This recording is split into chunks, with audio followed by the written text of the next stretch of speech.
Hello, family. Welcome to HGW Community 72.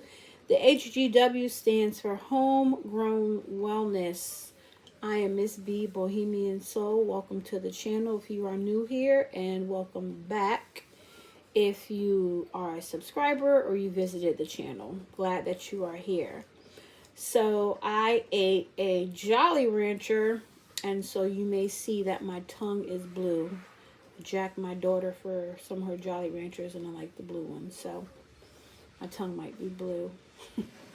So I have a thing for sweet things, especially little candies and stuff. So, anywho, I want to talk about a serious topic, and we've heard a lot about it recently. I would say probably over the last 5 years, really since the pandemic. We've heard a lot about mental health and how it really impacts our daily lives, and it impacts our families, and impacts the community, right? And it definitely impacts you as or us as individuals. And I think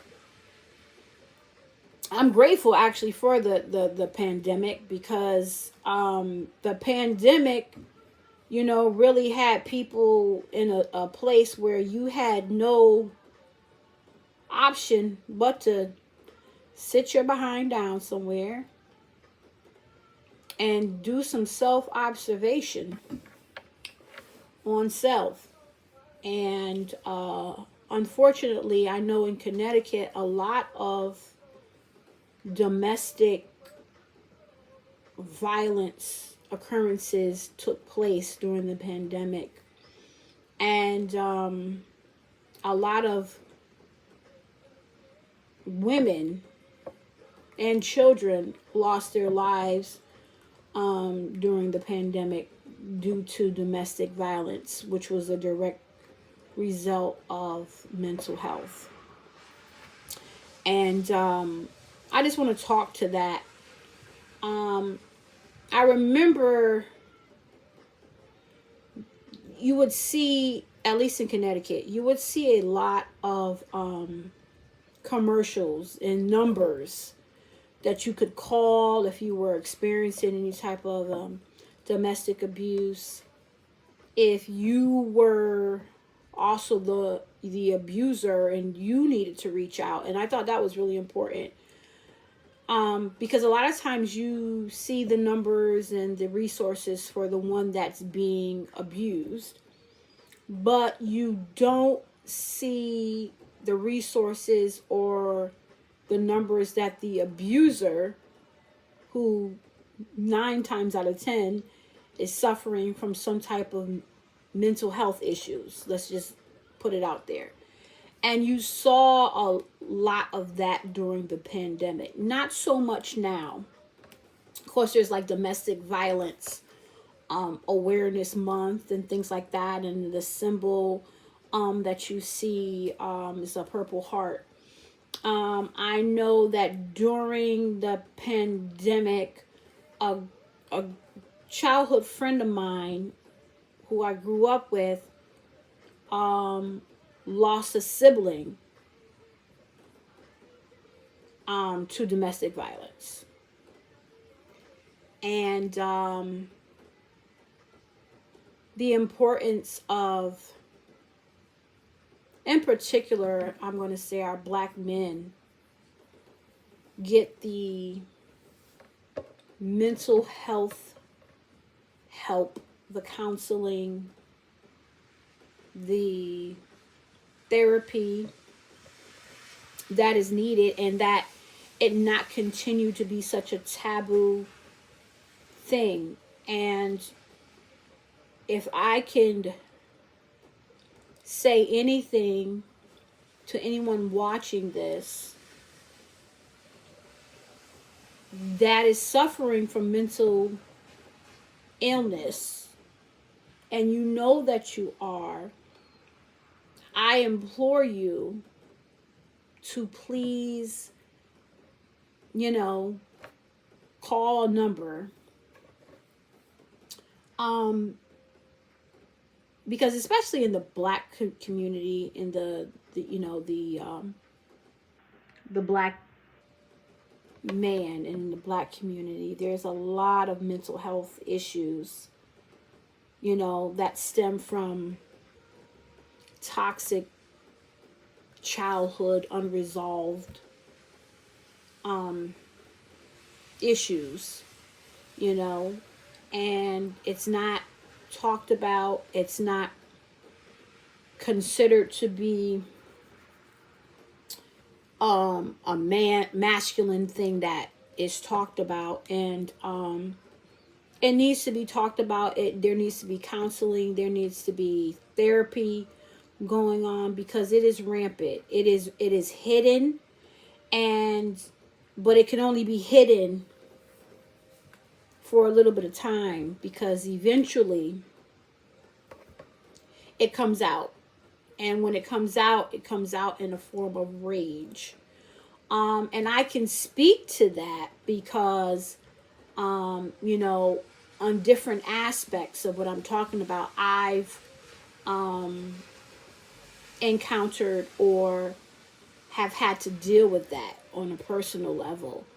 You know, being in a relationship where mental health was definitely something that needed to be dealt with or helped. And ultimately that led to personally my divorce. You know, so I'm not speaking from a textbook. I'm not speaking from just situations of that that's been told to me, but I'm speaking from personal experience. And it is a very, unfortunately, it is a very taboo subject. It is something that in the black community, we just pass it off as like, oh, well, you know, he's just a man and a man's going to be a man and that's what men do. Or like you know, you probably were irritating him, and, you know, or even not so much that, because I didn't get that. I didn't really get anything because I wasn't sharing with people, you know, because what happened in my home is what happened in my home. I mean, I wasn't getting beat, but over time and over the years, the mental health issues got bigger and bigger and bigger and bigger. And I would say I was married for 14 years. I would definitely say that around year 7, you know, the red flags were getting bigger and more frequently. And I would try to have conversations, but that fell on deaf ears. And what I need, the one that is not, the one that is that's being that the mental health issues are being pushed on, right? The one that's the receiver.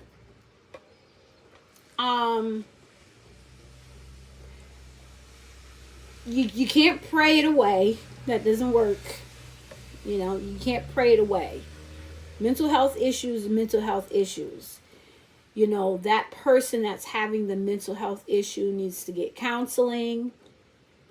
They need to get professional therapy. They may need to even get on more times medication. But until they are good with acknowledging this situation, there's really not a lot that you can do about it. I will definitely say if it is getting dangerous, and it doesn't have to just be physical danger, if it's becoming unsafe for you and your children mentally, emotionally, and ultimately physically, you have to get out. There's no playing with it. There's no, like I said, trying to pray it away or anything like that, especially if you are in a relationship with someone that does not acknowledge that there are some mental health issues, right?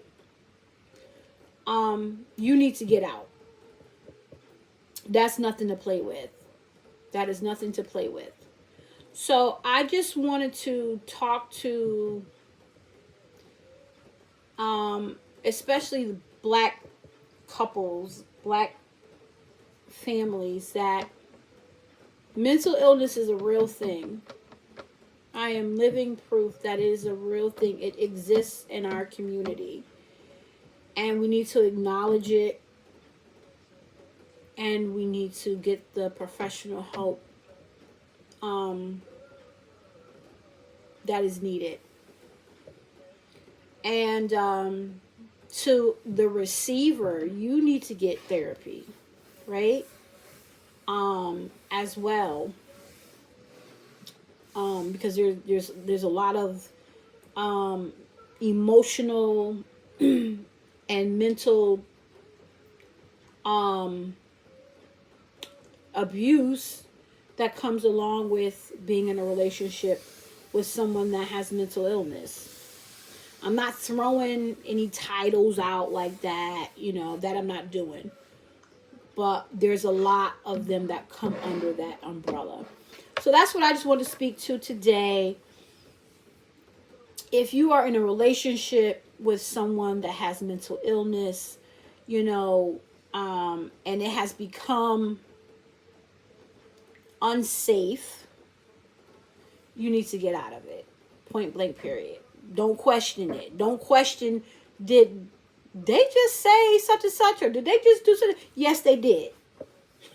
Yes, they did. And you need to get out of it. Be careful, but you need to get out of it. Don't get spiritual and thinking you can pray the demon out and all that, because you can't. Especially if they have not accepted the fact that there's some mental health issues. So that's what I want to speak to today, family. I hope this helped you.